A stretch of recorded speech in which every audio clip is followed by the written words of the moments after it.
Полицијата се уште трага по напаѓачот, кој пукаше во носителот на советничката листа на ДУИ за Липково доктор Зекирија Шаини. МВР информираше дека пукале повеќе лица од возило во движење, но на снимкот безбедносна камера се гледа дека Шаини е застрелан од едно лице, кој од тротоар движејќи се пеш пука во автомобилот во кој се вози докторот, кој стои за добитот за убиство регистриран со камера среде бел ден за време на кампања во центарот на Куманово, на само десетина метри од полициска станица и повеќе институции. Полицијата денеска без конкретни информации. Министерството за внатрешни работи на основа на доказите и постапките работи на расчистување на случајот.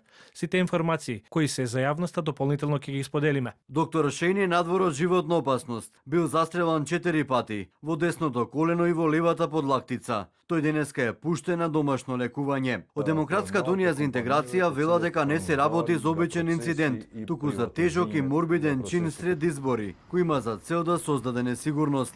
Побара институциите да не калкулираат со случајот и истиот да го третираат како атентат. Прикривањето на вистината, одлекувањето на вниманието или релативизирањето на настанот се неприфатливи и опасни.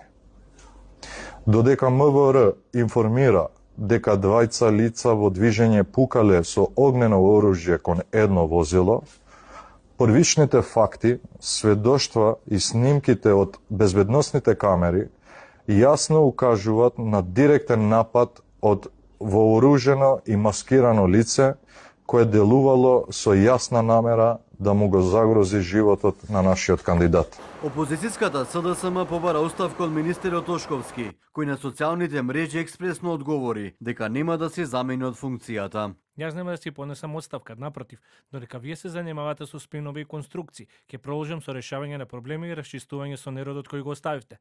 За вас политиката е шоу, за нас е одговорност. СДСМ попладнево врати со ново соопштение. Не е само последното пукање во Куманово, непрекинатиот раз на вооружените и насилни инциденти во различни градови е сигнал за целосно системско потврлање на безбедносниот апарат. Нема ниту превенција, ниту соодветна реакција. Затоа мора да има одговорност. Од јавното обвинителство соопштија дека двајца јавни обвинители извршили увид и според нивните првични информации, мотивот за нападот не бил политички.